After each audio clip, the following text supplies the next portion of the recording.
अस्सलाम वालेकुम।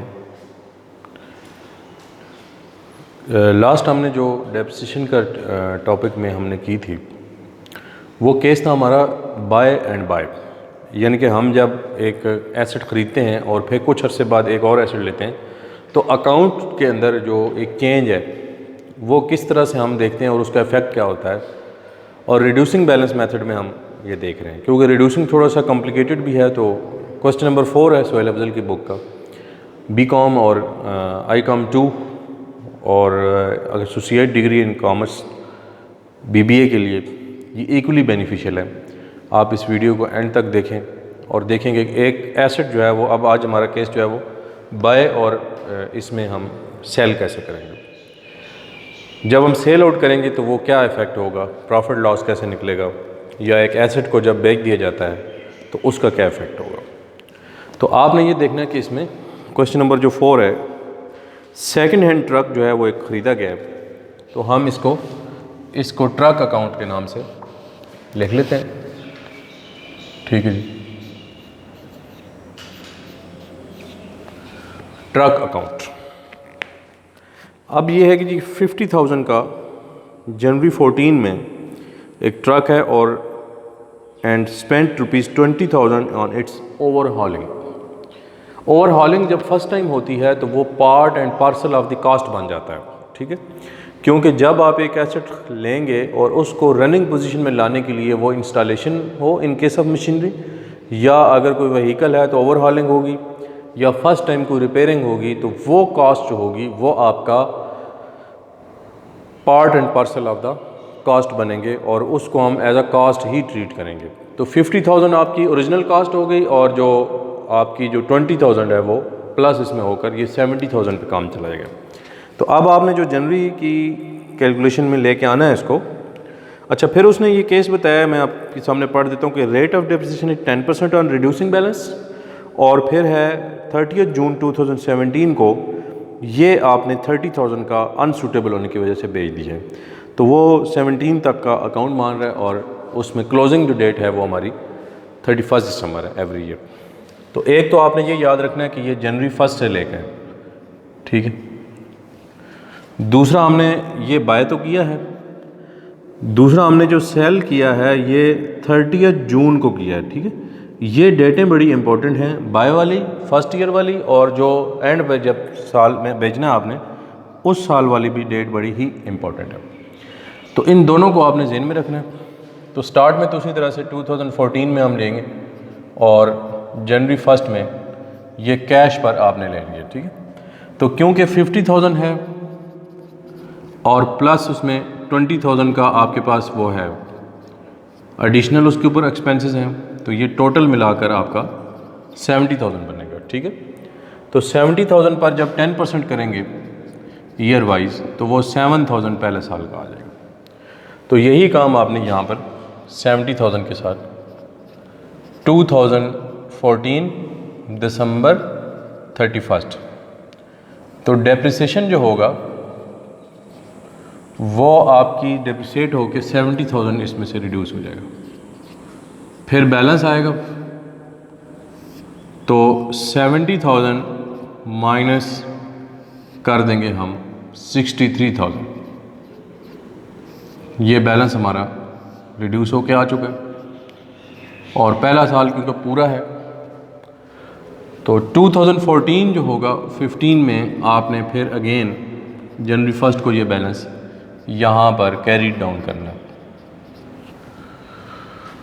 और 63,000 में आपने जब 2014 के बाद 15 में लेके जाना है, तो वो भी क्योंकि जनवरी टू दिसंबर है,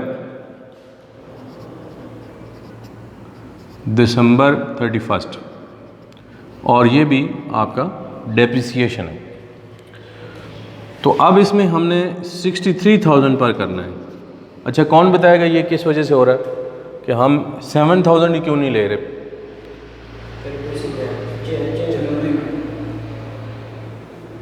क्यों जी, आप बताएं। रिड्यूसिंग बैलेंस है, वेरी गुड, कि ये जो बैलेंस है हमारा ये चेंज हो चुका है। फिक्स इंस्टॉलमेंट में हम जो है वो पहला ही मेथड यूज़ करते हैं और जब हम रिड्यूसिंग बैलेंस कर रहे होते हैं तो रिड्यूस्ड जो वैल्यू होती है हर आने वाले न्यू वैल्यू पर हम ये कैलकुलेशन करते हैं। तो इस वजह से ये जो 10% होगा ये इस वैल्यू पर आकर 6300 हो जाएगा। तो कितना आएगा भाई जी?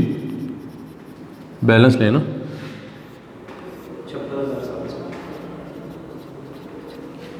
तो ये बैलेंस जो है वो हम लेकर 56,700।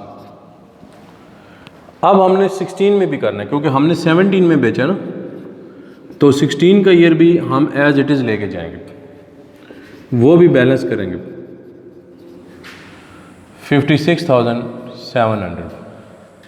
और 2016 में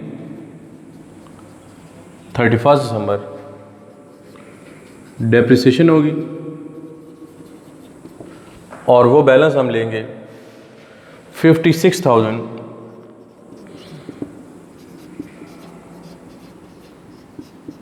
का 10%। कितना आएगा? ठीक है, और इसको भी हम एज इट इज़ माइनस करेंगे यहाँ से। तो ये कितना आ जाएगा फिर?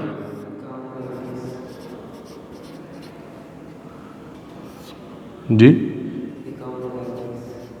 56,700 में से जब ये माइनस होगा तो 51,030 आ जाएगा, राइट। और अब वो ईयर आ गया है जो बड़ा इम्पोर्टेंट है, जिसमें हमने जनवरी में तो बैलेंस कैरी किया था। जनवरी में तो as it is balance carry करेंगे एज पर प्रीवियस प्रैक्टिस, लेके आएंगे 51,030। अब यहाँ पर ये जो इम्पोर्टेंट है वो ये साल है जो हमने अभी करना है, ठीक है जी। इसमें जब हम ये देखेंगे कि ये जो 51,000 के ऊपर हमारा जो बैलेंस है वो साल में 51,030 है, लेकिन हमने तो इसको जनवरी से कब तक चलाना है? जून तक चलाना है। तो आपने दूसरी साइड पर जो इसका ईयर लिखना है वो जून 30 लिखना है। तो ये बात बड़ी इंपॉर्टेंट होगी क्योंकि डेट जो है ना ये बड़ी इंपॉर्टेंट है। और इस डेट के ऊपर आपने, क्योंकि 6 मंथ्स बनते हैं, ये 6 मंथ्स का करना है, ठीक है। ये ज़हन में रखिएगा कि जो ईयर ऑफ सेल होगा उसमें जो मंथ होंगे वो बड़े काउंट होते हैं। तो आपने 10% तो करना ही है, लेकिन 10% जो है ये तो हमारा एनुअल रेट है।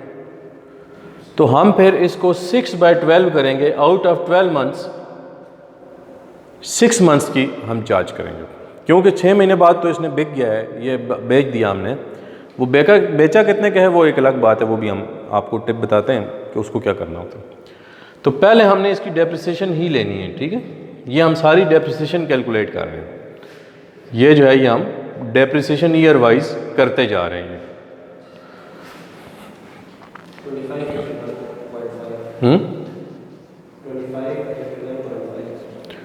2551.5।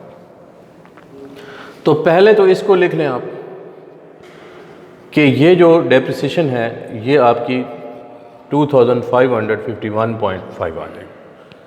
अच्छा, दूसरी बात ये है कि आपने ये ज़हन में रखना है कि जब भी आपने सेल्स प्रोसीड्स आएंगी, सेल्स प्रोसीड्स जो होंगी वो हमेशा मशीनरी अकाउंट में हमेशा क्रेडिट होंगी, एक बात होगी। फिर उसके बाद हमें कोई अगर प्रॉफिट होता है तो वो हमें गेन या प्रॉफिट जिसको बोलते हैं वो हमेशा डेबिट साइड पर बैलेंस में आएगा, बैलेंसिंग फिगर बनेगी। और अगर वो लॉस होता है तो वो हमेशा आपका क्रेडिट साइड पर बैलेंसिंग फिगर में आएगा। तो पहले आपने सेल प्राइस को लिखना है, और वो है क्योंकि कैश आपकी यहाँ पर आ रही है और अकाउंट में एसेट जा रहा है, तो डिक्रीज इन एसेट हो रहा है, अगेंस्ट उसके आप कैश ही ले रहे हो। जैसे आपने ख़रीदा था ना स्टार्ट में, तो उसमें आपने किया था, तो अब आपने 30,000 का इसमें जो सेल प्राइस है, वो जो सेल प्रोसीड्स हैं वो लिखी। अब आप क्योंकि नया एसेट तो ले नहीं रहे, तो यहाँ ही इसको क्लोज़ करना पड़ेगा। इसको ज़रा आप क्लोज़ करें तो कितना आ जाएगा? 51,030। और आउट ऑफ 51,030 ये दोनों जो हैं डेप्रिसिएशन भी और जो दूसरा है इसका वो माइनस करेंगे तो लॉस ऑन, ठीक है, सेल ऑफ ट्रक जो होगा वो हमारा आ जाएगा 18,478.5 आ जाएगा। तो यही हमारा आंसर है कि हमें लॉस हुआ है। ठीक है, क्या हुआ जी? लॉस ऑन ट्रक हुआ है, ऑन सेल ऑफ ट्रक। कितना हुआ जी? 18,478.5। तो ये हमारे पास एक और क्वेश्चन था जिसमें हमने एक नया केस डिस्कस किया जिसमें बाय भी करते हैं और सेल भी करते हैं। तो वीडियो को लाइक कीजिएगा और चैनल को जो है वो सब्सक्राइब करें ताकि हर आने वाली वीडियो जो है वो आपको मिल सके। Thank you very much.